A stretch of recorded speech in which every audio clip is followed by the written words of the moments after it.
आकाशवाणी गोरखपुर से प्रादेशिक समाचार।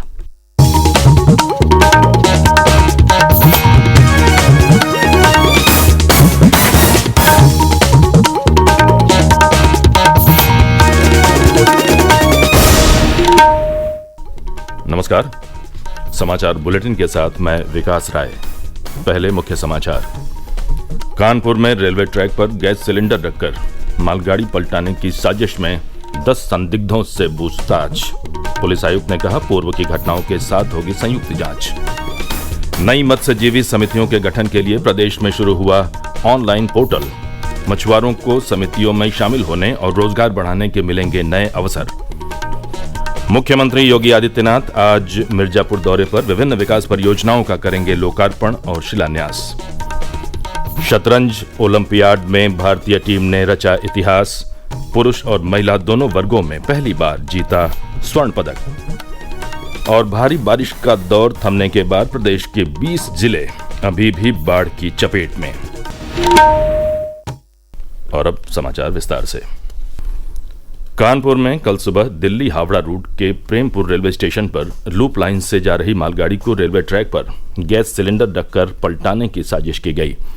मामले में पुलिस 10 लोगों को पकड़कर पूछताछ कर रही है। कानपुर में पिछले कुछ दिनों में इस तरह की ये तीसरी घटना है। मौके पर पहुंचे कानपुर के पुलिस आयुक्त अखिल कुमार ने रेलवे ट्रैक का निरीक्षण करने के बाद बताया, जो घटनाक्रम है ये एरिया काफ़ी स्टेशन से नज़दीक है, जैसा आप देख सकते हैं, और आसपास आबादी भी है और दोनों तरफ रेलवे के जो वॉल हैं वो भी बना हुआ है। उस हिसाब से सिक्योर्ड लोकेशन है, बट आज से एक रोड बगल में चल रही है और यहाँ पर झाड़ियाँ हैं। ये देखने वाली बात है कि कोई अगर रखना चाहे तो मौका देख के आके रख सकता है। तो ये घटना निस्संदेह जहाँ रखा गया है वह दिखाता है कि वो मिसचीफ करना चाहता है। उतने बड़े सिलेंडर से डिरेलमेंट होगा नहीं होगा ये इंजीनियरिंग डिपार्टमेंट बताएगा, बट जिसका भी इंटेंशन है उसका इंटेंशन लगता है कि प्रथम दृष्टया कि वह कुछ नुकसान ट्रेन को पहुंचाना चाहता था। जिस तरह से वो रखा गया था, ये प्रथम दृष्टया मैं कह रहा हूँ, और इस पे रेलवे डिपार्टमेंट मुकदमा तहरीर देगा। घटनास्थल जो है जुडिक्शन से भी मैं बात कर रहा था, वो जीआरपी क्षेत्र में आएगा तो जीआरपी एफआईआर करेगी, लेकिन हम लोग संयुक्त रूप से पहले से भी जांच कर रहे हैं, जिसमें जीआरपी, आरपीएफ और हमारी कानपुर पुलिस और स्टेट एजेंसीज इस विषय पर जांच कर रहे हैं। जैसा आप कह रहे हैं कि इस क्रम में ये 2 घटनाएं पहले हम विवेचना कर रहे थे, ये तीसरी भी जोड़ रही है। उसमें हम लोग लगातार प्रयास कर रहे हैं। जो भी मिसचीफ कर रहा है, आज की घटना को भी इस क्रम में हम लोग जोड़ेंगे और उसमें विवेचना करेंगे। प्रदेश सरकार ने मछुआ समुदाय के आर्थिक उत्थान और रोजगार सृजन की दिशा में एक महत्वपूर्ण पहल करते हुए मत्स्य विभाग की तरफ से बहुउद्देशीय नई मत्स्यजीवी समितियों के गठन के लिए ऑनलाइन पोर्टल का कल शुभारंभ किया। पोर्टल का उद्घाटन करते हुए कैबिनेट मंत्री डॉक्टर संजय निषाद ने कहा कि इससे मछुआरों को सहकारी समितियों में शामिल होने और रोजगार के नए अवसर प्राप्त करने का सुनहरा मौका मिलेगा। उन्होंने बताया कि प्रदेश में अभी 1135 मत्स्यजीवी समितियां गठित हैं और 565 नई समितियों के गठन का लक्ष्य रखा गया है। मुख्यमंत्री योगी आदित्यनाथ आज मिर्जापुर जिले का दौरा करेंगे। वे रोजगार मेला, ऋण वितरण, टैबलेट और स्मार्टफोन वितरण कार्यक्रम में शामिल होंगे। इस मौके पर वे विभिन्न विकास परियोजनाओं का लोकार्पण और शिलान्यास भी करेंगे। जनप्रतिनिधियों के साथ बैठक करने के बाद वे विंध्याचल धाम जाएंगे और मां विंध्यवासिनी का दर्शन पूजन करेंगे। प्रधानमंत्री नरेंद्र मोदी के जन्मदिन 17 सितंबर से लेकर महात्मा गांधी की जयंती 2 अक्टूबर तक चलने वाले सेवा पखवाड़ा के अंतर्गत आज प्रदेश के सभी प्राथमिक और सामुदायिक स्वास्थ्य केंद्रों पर स्वास्थ्य शिविर आयोजित किए जाएंगे। इनमें 60 वर्ष से अधिक आयु के बुजुर्गों का स्वास्थ्य परीक्षण निःशुल्क किया जाएगा। इस बीच सेवा पखवाड़ा के अंतर्गत शहरों और गांवों में सार्वजनिक स्थानों पर साफ सफाई अभियान के साथ ही लोगों को स्वच्छता की शपथ दिलाई जा रही है। संभल जिले के स्थापना दिवस के उपलक्ष्य में 28 सितंबर से 4 अक्टूबर तक प्रथम संभल कल्की महोत्सव का आयोजन किया जाएगा।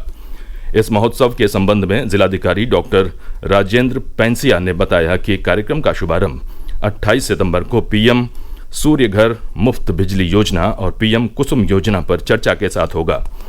सांस्कृतिक कार्यक्रमों के अंतर्गत 28 सितंबर को लोक गायिका पद्मश्री मालिनी अवस्थी भजन व लोक गायन की प्रस्तुति देंगी। 29 सितंबर को कवि सम्मेलन होगा, जबकि 30 सितंबर को मशहूर गायक पद्मश्री कैलाश खेर अपनी प्रस्तुतियों के साथ संभल वासियों के बीच होंगे। जिलाधिकारी ने बताया है कि संभल कल की महोत्सव में स्टाल लगाने के इच्छुक व्यक्ति कल तक महोत्सव प्रभारी डिप्टी कलेक्टर निधि पटेल से संपर्क कर सकते हैं।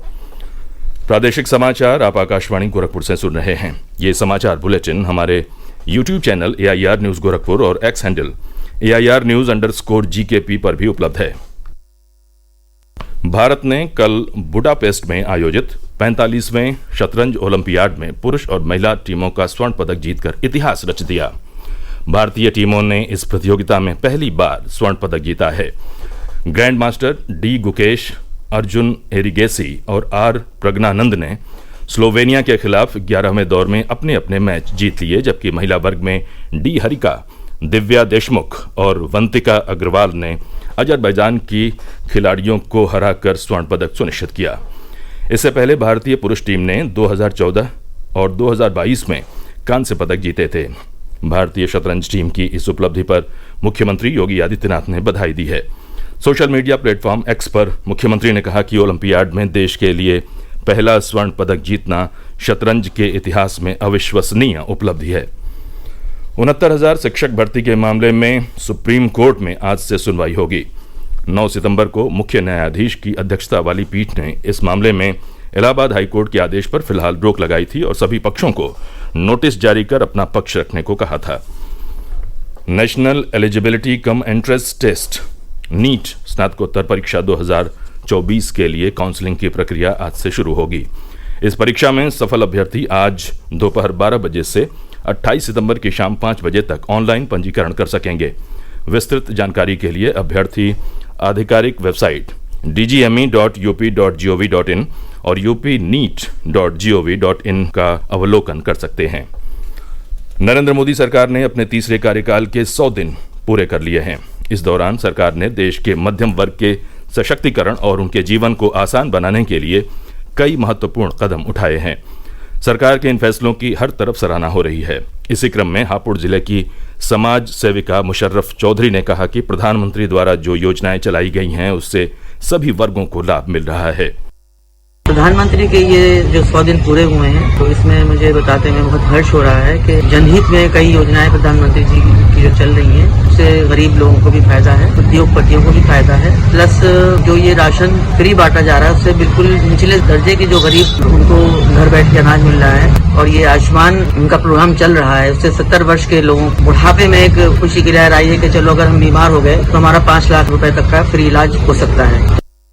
पर्यटन विभाग ने पर्यावरण संरक्षण के लिए इको पर्यटन स्थलों के अंदर प्लास्टिक की बोतलें लेकर जाने पर प्रतिबंध लगाने की तैयारी शुरू कर दी है। इसके तहत QR कोड लगाकर प्लास्टिक की बोतलों को पर्यटकों से जमा करवाया जाएगा और पर्यटन स्थल के बाहर आने पर उन्हें बोतलें वापस कर दी जाएंगी। साथ ही विभाग की तरफ से पर्यटकों को पर्यावरण संरक्षण के लिए जागरूक किया जाएगा। इस बारे में पर्यटन मंत्री जयवीर सिंह ने विभाग को निर्देश जारी कर दिए हैं। प्रदेश में भारी बारिश की स्थिति काफी हद तक सामान्य हो चुकी है। इसके बावजूद अभी भी 20 जिलों की 36 तहसीलों के 578 गांव बाढ़ की चपेट में हैं। बाढ़ प्रभावित जिलों बाराबंकी, आजमगढ़, प्रयागराज, उन्नाव, हरदोई, फर्रुखाबाद और वाराणसी में कल जनप्रतिनिधियों द्वारा राहत सामग्री का वितरण किया गया। राहत आयुक्त कार्यालय से मिली जानकारी के अनुसार बाढ़ प्रभावित क्षेत्रों में राहत और बचाव के कार्य युद्ध स्तर पर जारी हैं। बाढ़ पीड़ितों के लिए प्रभावित क्षेत्रों में कुल 731 आश्रय स्थल अभी भी क्रियाशील हैं। और अंत में मुख्य समाचार एक बार फिर। कानपुर में रेलवे ट्रैक पर गैस सिलेंडर रखकर मालगाड़ी पलटाने की साजिश में 10 संदिग्धों से पूछताछ। पुलिस आयुक्त ने कहा, पूर्व की घटनाओं के साथ होगी संयुक्त जांच। नई मत्स्यजीवी समितियों के गठन के लिए प्रदेश में शुरू हुआ ऑनलाइन पोर्टल।